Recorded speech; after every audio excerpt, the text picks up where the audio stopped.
My dear friends, कैसे हैं आप सभी। उम्मीद है काफी अच्छे होंगे। और मुझे कम से कम ये तो बता दिया कीजिए कि आपको वीडियो कैसी लग रही है, क्वेश्चन समझ में आ रहे हैं या नहीं। एक छोटा सा कमेंट्स अगर आप करेंगे तो मुझे भी मोटिवेशन मिल जाएगा। खैर, आप लोग लाइक कर देते हो, काफी है, ठीक है।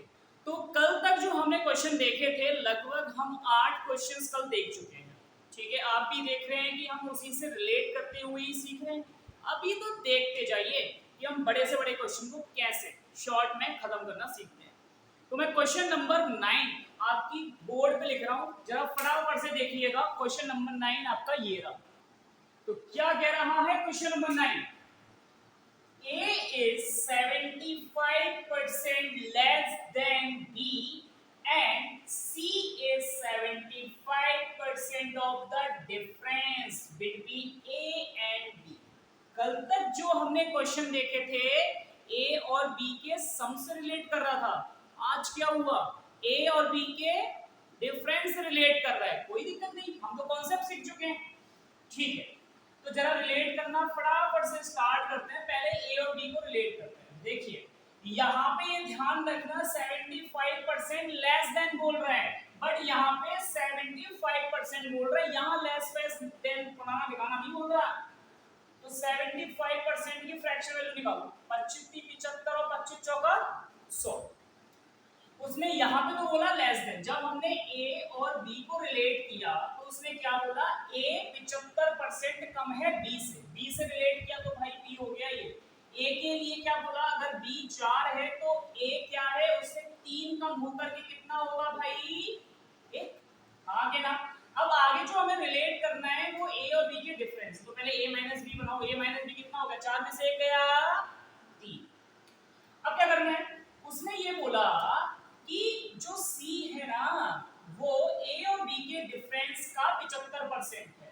इसका मतलब क्या है? मैं दोबारा से 75% लिख रहा हूँ, 3/4। अब की बार C के बारे में इंफॉर्मेशन दे रहा है कि वो A और B के डिफरेंस का 75% है। यानी कि अगर A और B का 4 माना जाएगा तो C हमें 3 मिलेगा। आते हैं, तो इसका मतलब A माइनस बी में और C में 4:3 का अनुपात है।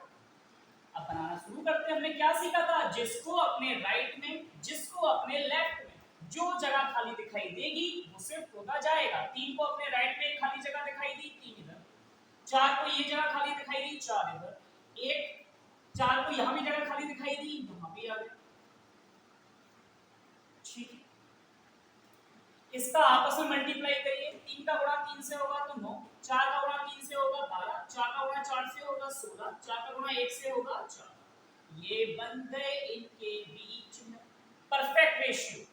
अब क्या पूछा उसने कि C is what percent more? C is what percent more? किससे? A से। तो हमें कंपैरिजन तो C और A में करना है। तो देखिए C A से कितना ज्यादा है? C के पास तो 9 रुपए, A के पास 4 रुपए। तो C के पास कितने ज्यादा हो गए? तो भैया बोलेंगे 5 रुपए ज्यादा हो गए। अच्छा, किससे? A से। तो A कहाँ आएगा? नीचे। परसेंटेज 100। आगे ना, 4 से कट गया 25 बार। 25 गुणा 5 125%। ये रहा इस सवाल का उत्तर। तो कितना परसेंट ज्यादा हो गया भाई? 125%। आई होप यहां तक आपको बात समझ में आई होगी। अगर समझ में आई है तो प्लीज इसे लाइक करिए। और अगला क्वेश्चन आपके बोर्ड पर, क्वेश्चन नंबर 10, वो ये रहा। क्या कह रहा है क्वेश्चन नंबर 10? तो क्वेश्चन नंबर 10 कह रहा है 2 numbers are less than. 2 numbers मतलब 2 संख्याएं हैं, वो लेस देन है किससे? थर्ड नंबर से। यानी कि 2 संख्याओं को किसी तीसरे नंबर से हमें रिलेट करना है। तो कितने कम है? By 37% and 30% respectively. यानी कि पहली जो संख्या है वो तो 37% कम है तीसरी से, और दूसरी जो संख्या है वो 30% कम है उसी तीसरी से। तो पूछ रहा है by what percent is the second number more than the first. तो आपको बताना है कि जो सेकंड नंबर है वो पहले वाले से कितने परसेंट ज्यादा है। आइए करते हैं। तो भैया दोनों नंबरों को रिलेट तो तीसरे नंबर से करना है, तो हम एज्यूम किसे करेंगे, थर्ड नंबर।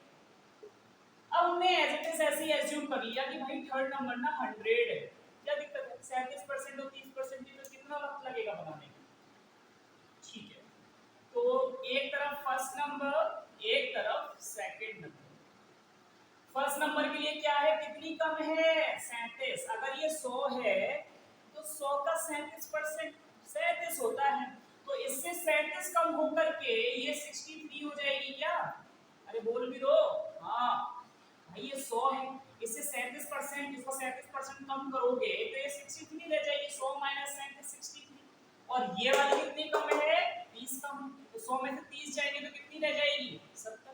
बस बात खत्म। अब करना क्या है, why what percent is the second number, second number कितना ज्यादा है किससे, देन द फर्स्ट नंबर, पहले वाले नंबर से। तो देखिए सेकंड नंबर कितना ज्यादा है, तो सेकंड नंबर 7 ज्यादा है, क्या 7 किससे ज्यादा है, देन द फर्स्ट नंबर। तो ये कहां आएगा, फर्स्ट नंबर से कंपेयर करना है, नीचे परसेंटेज 100, 7 नाम तेरे 100/9। देख रहे हैं आप कितना इजी तरीके से हमने इन दोनों क्वेश्चनों को उखाड़ के फेंक दिया। अब ये है आपकी पहली टाइप। अब हम चलते हैं अगली टाइप की तरफ। तो अगली टाइप में आपको बताता हूं कि अगली टाइप कौन सी होगी, जब तक आप लोग इसे नोट करिए। तो जो टाइप है आपकी वो है मूल्य में वृद्धि या कमी होने पर खपत में परिवर्तन। तो बात आती है कि जब मूल्य में परिवर्तन होता है तो उसका खपत पे क्या फर्क पड़ेगा। तो खपत का मतलब क्या होता है, सबसे पहली बात यह आ जाती है खपत क्या है, खपत है उसका उपभोग, उसका कंजप्शन, कि आप उसका यूज कितना कर रहे हैं। खाना पीना, जैसे कि आप पेट्रोल भरवाते हैं, पेट्रोल को यूज करते हैं, आए ना, पेट्रोल को पीते नहीं है, बट आप स्कूटी में डलवाया, आपने अपनी मोटरसाइकिल में डलवाया, कार में डलवाया, तो कार तो पी रही है ना, उसका इंजन तो पी रहा है, यानी कि आप उसका यूज कर रहे हैं। तो यही है उपभोग, खपत। तो मूल्य में बदलाव होने से खपत पर क्या असर पड़ता है, उससे संबंधित काफी क्वेश्चंस आते हैं। मैं आपको सारे टाइप के क्वेश्चन दिखाने वाला हूं और आप उसी बेस पर चुटकियों में हल करेंगे। तो देखिए इस टाइप का आज का क्वेश्चन नंबर अगला। तो इस टाइप का पहला क्वेश्चन क्या कह रहा है आपसे, देखिए गारंटेड बोल रहा हूं, पूरी परसेंटेज क्या पूरी मैथ समझ में आएगी आपको, ध्यान से देखिए। Question number 1. The price of sugar is increased by 20%. ठीक है? By what percent must can cut down on the consumption of sugar so that no extra amount has to be incurred on sugar. मतलब वो क्या कहना चाह रहा है, वो ये कह रहा है कि जो शुगर का जो प्राइस है ना, जो शुगर का प्राइस है वो 20% से बढ़ गया, ठीक है। Why what percent must one cut down on the consumption of sugar, तो किसी व्यक्ति को उस शुगर के उपभोग में कितने प्रतिशत की कमी कर देनी चाहिए, सो दैट जिससे no extra amount has to be incurred on sugar, जिससे उसका कोई भी एक्स्ट्रा खर्चा उस शुगर पर ना बढ़े। समझ में बात आई। वो ये कह रहा है कि शुगर का प्राइस ना महंगा हो गया, 20% महंगा हो गया। अब वो ये चाहता है कि भाई मैं तो एक्स्ट्रा खर्च कर नहीं पाऊंगा, आप चाहे मैं कम यूज कर लूंगा, चाहे 2 चम्मच की जगह चाहे 1 चम्मच यूज करूंगा, पहले दिन में 4 बार चाय पीता था तो 2 बार चाय पी लूंगा, कुछ भी कर लूंगा, बट शुगर का खर्चा मैं बढ़ा नहीं सकता, ताकत नहीं है। तो बता दो फिर मैं कितना उपभोग कम कर दूं, ये वाली बात है। अब समझना, बिल्कुल तरीके से समझाऊंगा, ऐसे नहीं समझाऊंगा कि 20% की फ्रैक्शन वैल्यू निकाली, 1/5, 5 से भैया 6 हो गया, 6 से 5 कर लो, 1/6 इंटू 100 आ गया, 100 से 2/3%।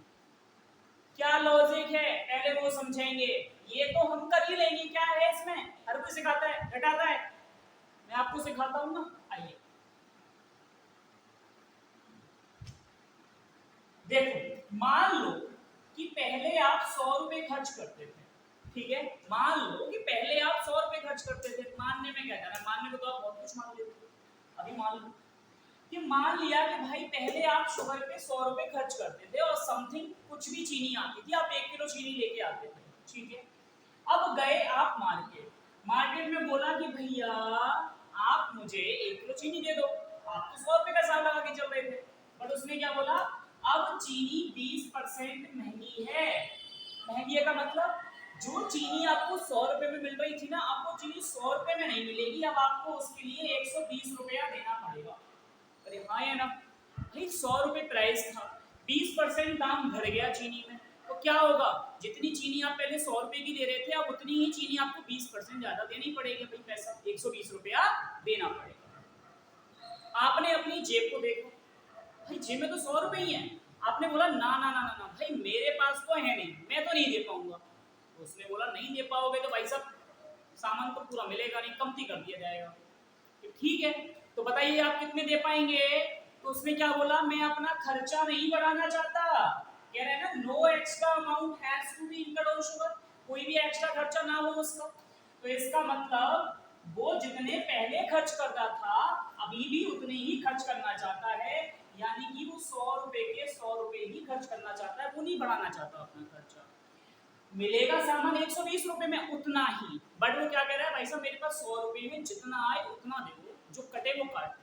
अब मैं बस आपसे एक बात पूछ रहा हूँ, मुझे एक बात बताओ, अगर आप किसी को पैसा आधा देते हो, उसने मांगे 100 रुपए और आपने दिए 50, तो सामान पूरा देगा कि आधा देगा? आधा देगा। क्यों? क्योंकि आपने उसको पैसा आधा दिया है।